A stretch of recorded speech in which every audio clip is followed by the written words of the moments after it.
All right, so we're just going to dive right into it today. So we are going to look at a story in 1 Kings, and I'm not going to actually read you a ton of scriptures. We're going to look, I think, at 4 throughout the message. So I encourage you, if you want to know more about the story or actually hear the full story, look it up. So 1 Kings 18. So what we're going to talk about today is going to be about the prophet Elijah. How many of you have ever heard of him?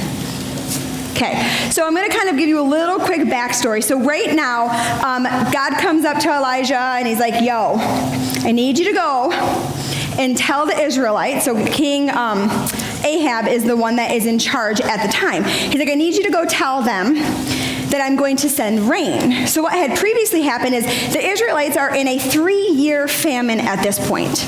And famine pretty much means where there's no rain. So everything dries up. There's no crops. I guarantee their livestock has died off. They probably have some alive, but they don't have the grain and the grass and the wheat and the things that they need to feed these animals. So a lot of their property is destroyed. You know, their wealth and stuff comes from the livestock that they have. They probably had family members that got sick, maybe malnourished. So I can only imagine the type of things that are going on during this famine. And the Israelites at this point turn to all kinds of gods. And we see this happen with the Israelites over and over and over again. From being freed from Egypt, and they made idols, and they worshipped idols, and all of these things. So that's where we are. So they are in a 3-year famine. God sends Elijah back to them. And Elijah is supposed to tell them that God is finally going to send rain. So when they find out that Elijah's here, King Ahab is not thrilled. Not happy. So they had actually currently killed most of the prophets that followed and served and worshipped the real God. So the Lord is what they say in the Bible. So Elijah's like one of the last prophets left at this time. So hearing that Elijah's there, King Ahab is not happy. So he summons all of the people, all the Israelites to Mount Carmel. And as they're there, Elijah gets up in front of everybody and pretty much calls them all out. He says to them something to the extent, and actually I think I have it, but he says to them in verse 21, if the Lord is God, follow him. If Baal is God, follow him. The full verse is right there. So he pretty much gets up and kind of calls them out. Pretty much he's saying, you guys have swayed back and forth between believing in the Lord and believing in your own gods for all of this time, and enough is enough. It's time for you guys to decide who you serve. Who do you follow? So then Elijah decides, I'm going to challenge you guys. So there were 450 prophets of Baal. And Baal is what they thought was God. Baal is a false god to them. So there are 450 prophets that served Baal at the time. And so Elijah says to them, you guys have 450 prophets of Baal, and I am only one prophet of the Lord. So what we're going to do is let's make a burnt offering. Let's make a sacrifice. So the 450 that belong and that worship and that serve Baal versus the one who served the Lord. So Elijah explains to them how this is going to work. They are going to take an altar that they get to make, however they believe they should do it, however the God that they serve says to do it, and they're going to take a bull, prepare it as a sacrifice, set up the altar, put the sacrifice on the altar, but not light the altar. Then what they're going to do is they're going to cry out to their God. So the 450 prophets of Baal would cry out to Baal, and then Elijah would call out to God and say, set fire to this altar. So that's kind of where we're at. So Elijah is kind of doing like a test. Like, all right, let's see whose God is real. So Elijah, of course, says, there's 450 of you, you guys go first. Not only do you get to go first, you get to pick which bull you want to sacrifice. That way there was no way that they could say, well, maybe the bull I took wasn't right. So they got the first pick. And there are 450 of them. 450. So they all get the bull that they want, and they build this altar. However, I'm assuming it didn't take them that long because there's a lot of them. And they make this altar, and they prepare the bull, and they get it all up there, right? And it's morning at this time. And so they're sitting there, and they begin to call out to Baal, right? Oh, Baal, help us. Oh, Baal. So they are doing this. They're dancing around. They're screaming. They're shouting. And nothing happens. And it says that they do this from morning all the way till afternoon. And at this point, Elijah is maybe wrong for this, but he begins to mock them. He begins to kind of taunt them a little bit. He sees their efforts. He sees that it's failing. And he kind of, at this point, maybe thinks it's a little funny. There's 450 guys jumping around, dancing. So he kind of gets a little slick. So I'm going to find it real quick, and I'm going to read to you. In 1 Kings 18:27, it says, about noontime, Elijah began mocking them. You'll have to shout louder, he scoffed. For surely he is a god. Perhaps he is daydreaming, or is relieving himself, or maybe he is away on a trip, or is asleep and needs to be awakened. So the prophets of Baal hear him taunting them, and it says they get louder. They get louder, their shouts come out louder, and it's, oh, Baal, please help us. And they're dancing, and they're jumping, and they're doing all these weird motions, and, I just kind of see Elijah sitting back like, okay, like, yeah, that's going to work. And I think he's kind of enjoying the show. He sits back, and he lets them do this all the way to evening time. All the way to evening. So think about it. These people started at morning, go all the way to lunch, still nothing. All the way to evening, still nothing. So finally Elijah kind of steps in, and he's like, all right, guys, come here, come on. So the whole rest of the Israelites kind of crowd around where Elijah is. And he takes where the old altar used to be, that was torn down because they no longer worship the Lord. They worship Baal. So he takes it, and he finds 12 stones representing the 12 tribes of Israel, and he rebuilds this altar, and then he puts wood on it. And then he digs a trench around it. A trench big enough to hold about 3 gallons of water, it says. Weird, but he does. Then it says he prepares his bull, his sacrifice, just the way he's supposed to, and he lays it on the altar. And instead of crying out to God, he sits there for a second, and he's like, I need you to grab me 3 gallons of water. People are like, okay, that's weird. Maybe he expects a big fire. So they get 3 gallons of water, and they bring it to him. And they don't have like gallons, you guys. They probably have like these little jars that they have to fill up. So, I imagine a few people, they bring in these 3 gallons of water. And Elijah pours it over the sacrifice, all over the altar. Now, remind you, this is wood. How many of you have ever been to a bonfire after it rained, and it's not so great? How many of you ever tried to light fire that was wet? Doesn't happen. The only thing you're going to get is like this gross smoke, and then you see like these little like ashes kind of still shimmering, and you don't get fire typically when your wood is wet. Doesn't happen that way. You cannot have your logs and your wood and all of that wet. It's not going to work. So then after that, he sits there for a second. He's like, do it again. So they bring 3 more gallons. Same thing. He pours it on the sacrifice all over the wood. And then he says, do it a 3rd time. Right? So they bring it again. And actually, I think that it might be 4 gallons. Because I think it was 12, if I remember the math in my head. So maybe it was 4 gallons each round. Either way, it says the trench fills up. Plus, the whole entire altar was drenched, and the sacrifice itself was wet. Now, I don't know about you, but I know that there are a lot of times in my life where I feel like I'm waiting for something, or I'm trying to do something, and I'm waiting on God, and I feel like I am like that wet sacrifice where it's like there's no way that God can touch it. There's no way that he can do what he's supposed to do. There's no way that the miracle that I'm hoping for can happen, because I'm like that altar. I'm like that, right? We look at ourselves sometimes like that. But the crazy thing is that there's nothing impossible for God, and if Elijah was not to do that, it wouldn't make it as good. It wouldn't make it as powerful. He did it so that there was no possible way, other than the power of the Lord that he serves, that altar could be lit on fire. And I want to read you what he says. So in verse 36 and 37, at the usual time for offering the evening sacrifice, so him waiting was not just because he was thinking it was fun. He set his sacrifice at the normal time that they would do sacrifices. So Elijah the prophet walked up to the altar and prayed, "O Lord, God of Abraham, Isaac, and Jacob, prove today that you are God in Israel and that I am your servant. Prove that I have done all of this at your command. O Lord, answer me. Answer me so these people know that you, O Lord, are God and that you have brought them back to yourself." Elijah doesn't scream. He doesn't dance. He doesn't pace around the altar. He doesn't swim in the little trench. He just walks up and says a simple prayer. And I love this because it reminds us the power of a simple prayer.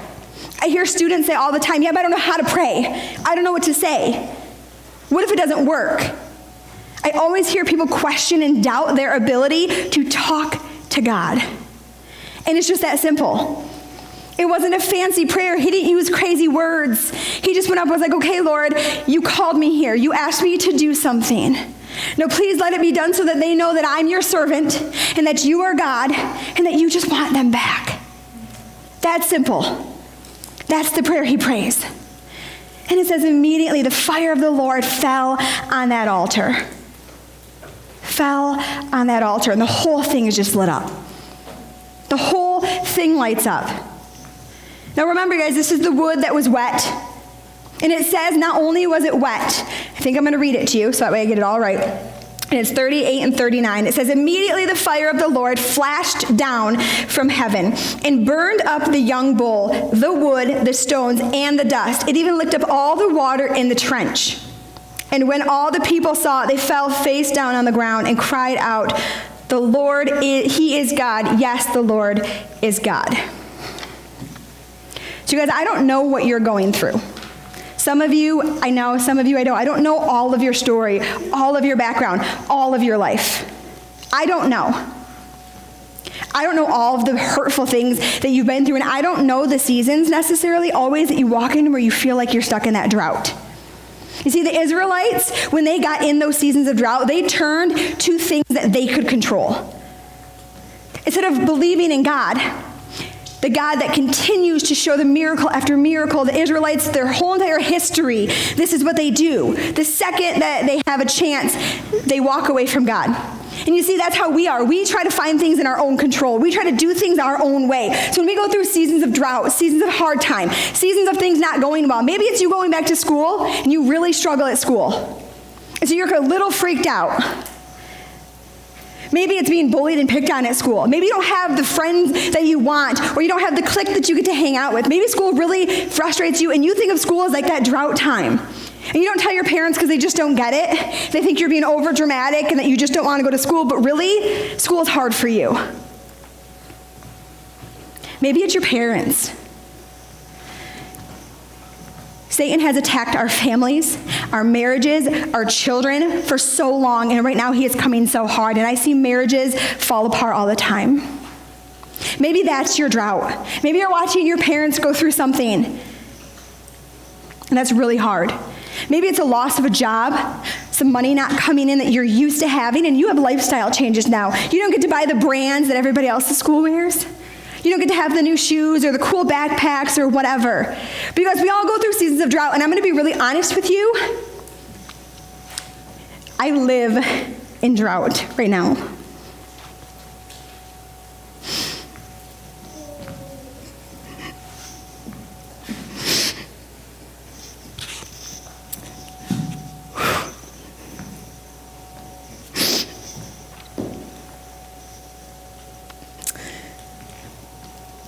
I know what it feels like to put an altar together and know that the only way that it can be lit is God.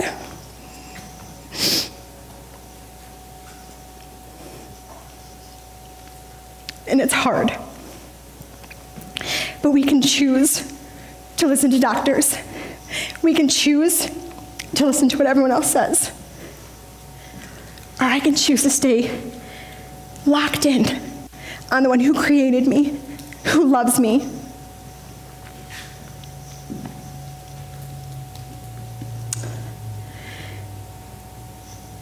And it's so easy, you guys, trust me, it's so easy to fall into like, how can I fix this? What can I do? It's so easy to feel like regardless of how hard you try or how much you pray, you don't know what's going to happen. You guys see, we have to trust that the God that we serve is still the God of Elijah. And that he loves us just that much.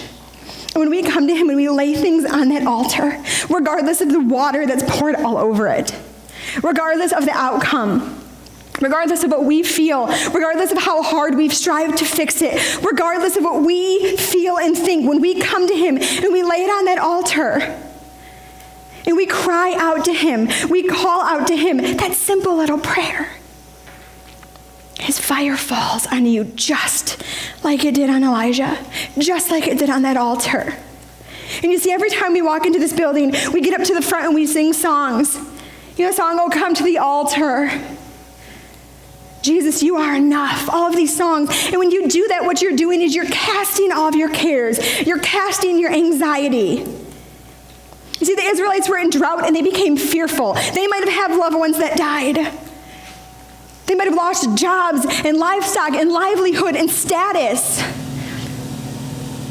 And it's really hard to deal with. So in their mind, they turned to things that they thought they could control. And I'm telling you guys, all he wants is you to come back to him. He sent Elijah, which risked his life, so the Israelites would come back to him. But the first step was the altar, right? The first step was the sacrifice, was the laying down of something. And when Jesus asked us to lay down our lives, that's the sacrifice. And he doesn't mean actually because Jesus already did it. He wants you to lay down your pride. He wants you to lay down your wants, your desires, your thoughts, your needs. And he's over there and his arms are open. He's like, I just want you to put it on the altar, regardless of how wet it is, regardless of what's happening to it, regardless of whether you think there's a trench so big that I can't get there. And once you lay it on the altar and you walk up and it's just that simple prayer of, God, I need you to show up today. And I'm promising you, sometimes it doesn't get easy right away. But we have to understand that his way is so much better than ours. And regardless the outcome, I trust in him. Is it hard to go through? Yes. It sucks. But I trust in him. So my challenge to you guys today is, what are you holding on to? What is your drought? Don't carry it for 3 years. Don't carry it for 6 months. Don't carry it for a day longer than you have to. And right now is the moment where you don't have to carry that anymore. Whether it's the stress of your family fighting, maybe it's the relationship you have with one of your parents, maybe it's school, maybe someone's hurt you, maybe you've made some really big mistakes. And you carry that, and it's becoming something that you think you are, and you think it defines you. He wants you to put it on the altar. So today I'm going to challenge you guys, and I'm telling you, I am the first one standing, because I have to give him my sacrifice, which is my stress and my drought season that I'm currently in. So I'm the first one standing with you. But if you are in the middle of what feels like a drought, or you are about to walk into a drought, which could be school, or could be divorce of family, or a relationship with your mom or dad that you wish was better that you just don't have, I don't want you to leave today without putting it on the altar. And I'm so sick of sometimes bow your head and close your eyes. We don't have to be ashamed of the choice to serve Jesus. We don't have to be ashamed that we need him, because I'm the first one today to tell you that I'm in that right now. So if any of you are in that place with me, I'm going to ask you to stand, because there's power in prayer, and there's power of community.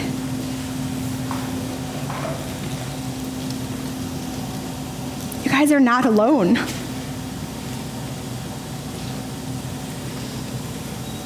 right, guys, I'm going to ask you to pray with me. So just repeat after me. Father, I believe you are the one true God. And today I build my altar. And I lay down my sacrifice. And I give it to you. And regardless of the outcome, and how wet and messy it gets, I trust you. I cast my cares, my anxiety, my stress my problems, all on you. I ask that you come, guide me, give me your Spirit, so that even in these droughtful times, I have peace in my Creator. Father, I pray for every student that's standing. I pray for every leader that's standing. And I just pray that right now, that you set fire. You set fire to the altar. That you begin to burn up the things that are in us that make us feel like we are useless, worthless, unloved, unwanted. Things that make us feel fearful, anxiety, stress, depression, things that we're worried about. We cast all of our cares on you. We give it to you, Jesus, because regardless of how wet it gets, how messy it gets, we know that you will show up. We know that you will set fire, and then eventually you will send rain, and the drought will always end. We trust you, and I pray, Lord, that your Spirit goes with these students. And you give them peace that passes all understanding. Give them peace that only comes from you. Love these students, Lord, because you love them more than we ever could. We thank you, Jesus, that you love us and that you show up when we call out your name. Amen.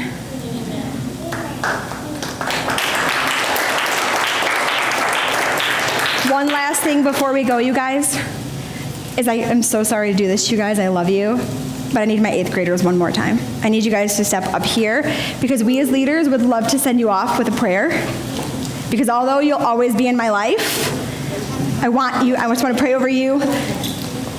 So you guys come on up. And then leaders, if you guys want to come up behind them and just place hands on them, let's just send these kids out with love and prayer. And then guys, students, if you want, you could extend your hand, but you don't have to.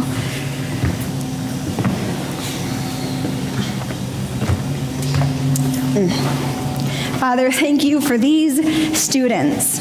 I pray, Lord, that as they leave this room and they move on to senior high, Lord, that you just place just a special blessing on them. I pray, Lord, for a call on their life that they cannot deny. I pray, Lord, that you will continue to give them wisdom and knowledge, and that they'll grow, Lord, in spiritual truth. I pray, Lord, as they move on and Satan tries to attack them and tear them down and target their identity and their worth and their value, I pray, Lord, that you speak truth, you speak life, and that you will bless these students. I pray, Lord, that you will just continue to move in them, help them to have a hunger and a desire that only comes from you and that is only satisfied by you. I pray, Lord, that you go before them, stay behind them, and surround them with your presence, with your Spirit. Give them just gifts, Lord. Pour out all over them. I pray, Lord, for the leadership in senior high as these students move up, that they welcome them, that they love them, and that you give them also what they need to teach these students and to give them everything that these kids need to continue their walk with you. I thank you that you've blessed us with relationship with them, and I just pray, Lord, that you be with them as they go. Amen.